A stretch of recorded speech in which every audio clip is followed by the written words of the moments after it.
একদমই অবিশ্বাস্য, ইউরোর মঞ্চে প্রথমবার সেই রূপকথা লিখে ফেলল জর্জিয়া, লিখে ফেলল ইতিহাস, আর সেটা আসরের অন্যতম হট ফেভারিট পর্তুগালকে হারিয়ে। প্রথম দুই ম্যাচ জিতে আগেই শেষ ১৬য় উঠে গেছে পর্তুগাল।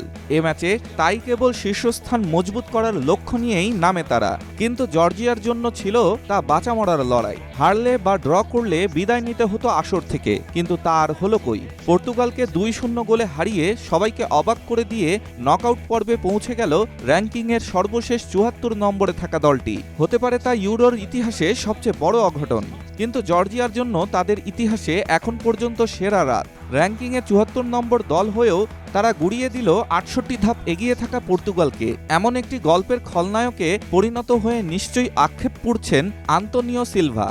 জর্জিয়ার দুটো গোল যে পর্তুগিজ এই ডিফেন্ডারের বদৌলতেই পাওয়া। ভেলতিন অ্যারেনায় ম্যাচের মাত্র ৯৩ সেকেন্ডেই এগিয়ে যায়। সিলভার ভুল পাসে বল পেয়ে যান মিকাও তাদজে। তার পাস থেকে গোল করতে কোনো ভুল করেননি নাপোলিতে খেলা মিডফিল্ডার খভিচা কাভারাৎসকেলিয়া।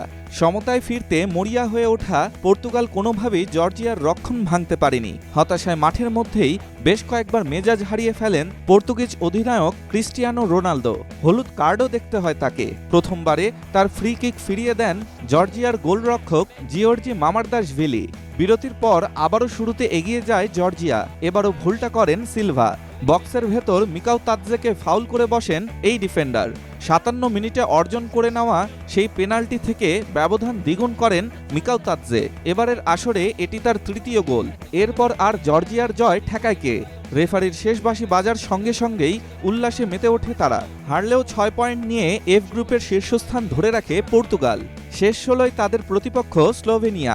৪ পয়েন্ট নিয়ে তৃতীয় স্থানে নকআউট পর্ব নিশ্চিত করে জর্জিয়া, যদিও সেখানে তাদের প্রতিপক্ষ ইউরোপের আরেক পরাশক্তি স্পেন। ডেস্ক রিপোর্ট, স্টার সংবাদ।